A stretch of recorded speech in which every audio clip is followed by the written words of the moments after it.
This morning's guest will make you an offer you can't refuse. You might think you don't want to watch, but you do. You'll meet him coming up next on Carolina People.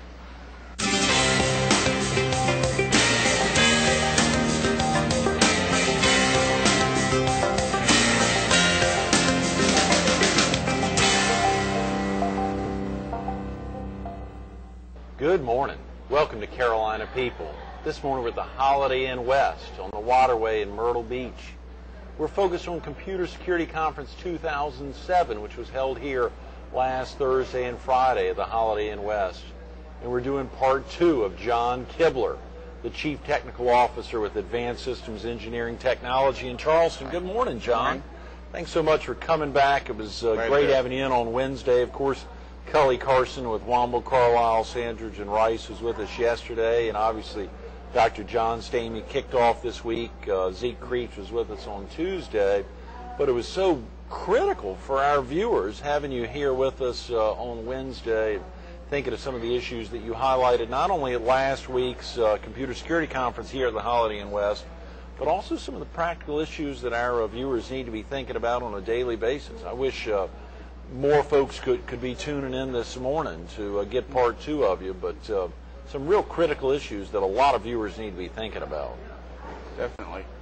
And, I mean, because money is behind it, organized crime is behind it, I hate to say it, but it's only going to get worse. It's only going to get worse. And what it boils down to is organized crime right now is making so much money on it.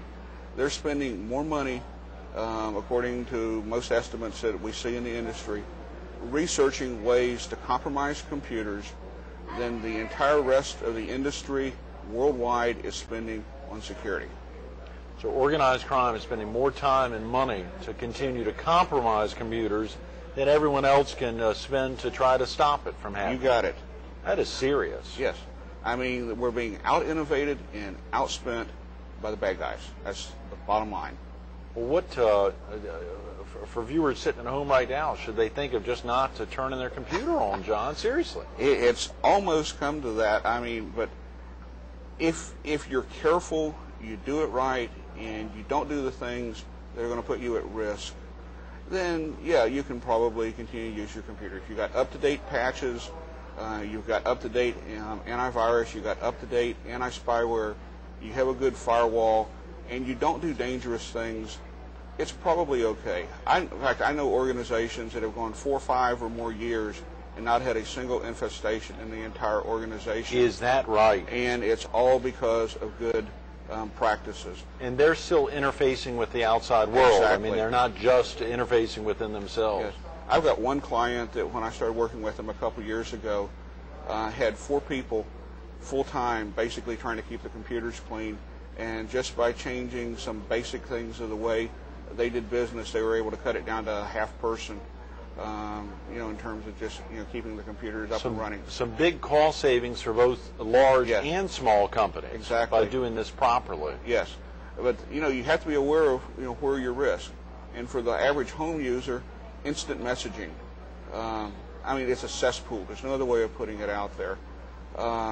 We see a tremendous amount of the worst stuff being spread by instant messaging, and probably the only thing worse right now than instant messaging is the peer-to-peer file sharing networks like the Kazaz and LimeWire and things like that, as a way of spreading malware. You say, oh, I want to go get this movie, or I want to go get this recording from this peer-to-peer network. You have no idea whether it's a legitimate recording or a legitimate copy of the movie, or whether it's something that is completely infested and you're trying to run it is only going to infect your computer. Well, hopefully a lot of our viewers are not spending time at those locations doing peer-to-peer file sharing, but I'm sure a lot of them are doing instant message. Yeah. How about within, for instance, I saw recently in Gmail there was some level of Google messaging or instant messaging. That all falls under the same category. That's still very right, very because dangerous. You have no way of knowing who it really is that you're talking to. Right. And there's been a lot of malware that have infected things like the social networking sites like MySpace. Oh, no. And probably the worst example was the Super Bowl site. Got infected with what we call a zero-day exploit, meaning something that no one basically knew about until people started getting infected, and just going to the Super Bowl site infected your computer. Oh my God! You mean so the Super Bowl, of course, and during the broadcast, they're promoting visit superbowl.com. Well, fortunately, at that point, it was cleaned up. But prior to that, I'm not sure how many days it was, but for some period of time, the Super Bowl website was infected, and anybody visited, would get their computer infected. That's tragic. And I mean, it's just like I said, we're being out innovated.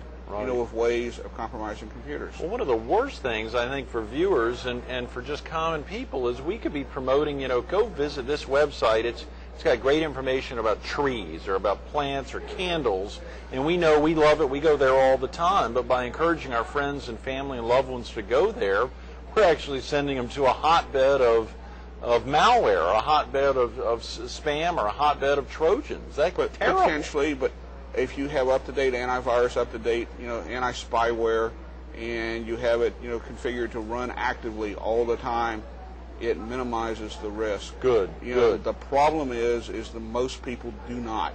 Most people do not have that on their computers.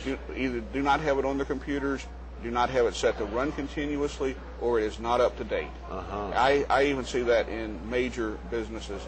I'll go in and do an audit in a company, and they say, oh, we got all up to date, antivirus, et cetera, et cetera, et cetera, and find easily a third of the computers are totally out of date. And then they have laptops that people have taken afield, and I'm not staying at this hotel, but I won't say which one I am, but just monitoring it's a wireless network in this hotel, and monitoring the traffic on the air.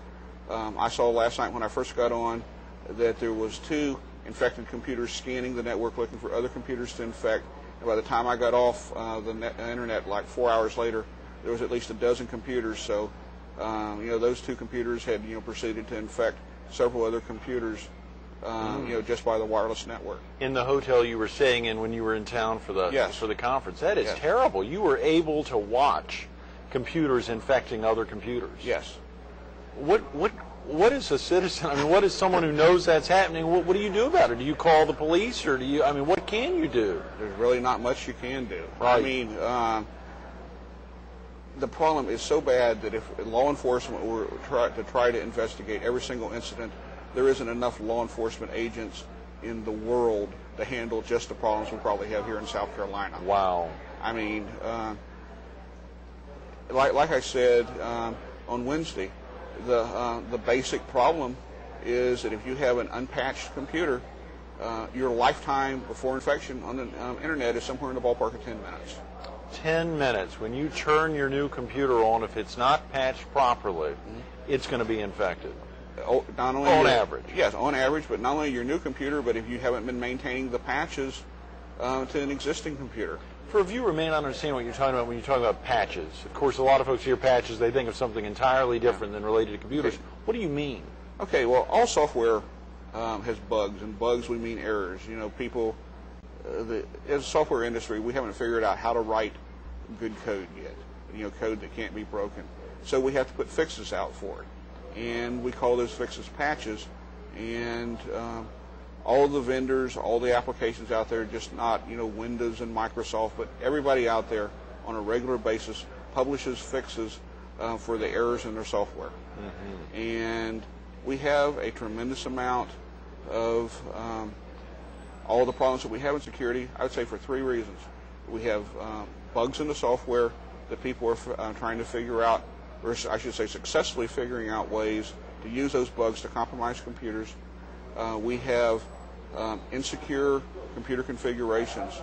As an example, the typical Windows computer the home user is going to have, every user on that computer has administrative privilege, meaning that they have the ability to install anything they want to on the computer. Okay. That enables any of this malware to completely install, at will, because the user is running with a privilege that they probably shouldn't have.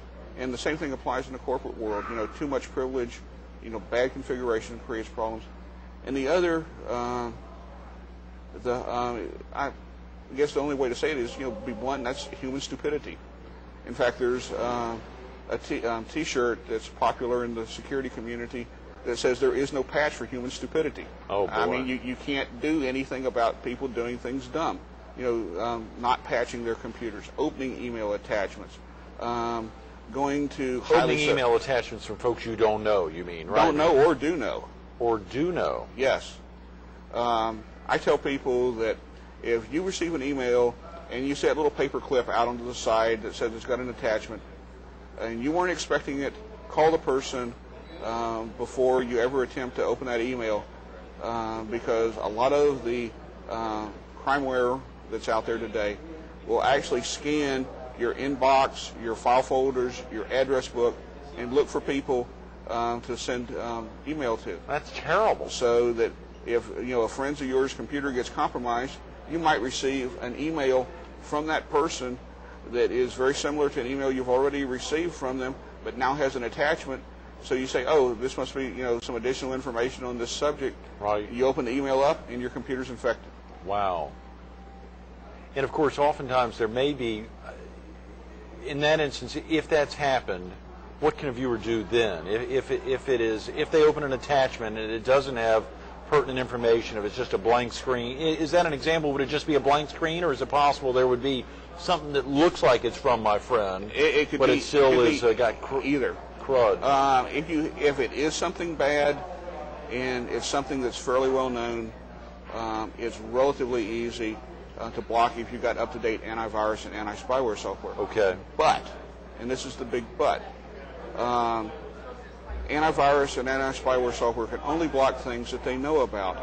The big problem that we have run into is that organized crime is pumping this stuff out so fast, right, that and they have so many infected computers that they can send it from, that what used to be 2 weeks from the time somebody first found a virus, right, until they actually got computers being infected in large quantities, it took a couple weeks.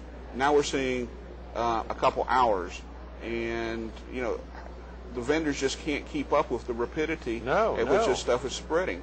So the best thing you can do is hope that if somebody sent you something, your antivirus software is up to date and will catch it. But there are no guarantees. No guarantees, John. Yes. No guarantees. That's a difficult thing.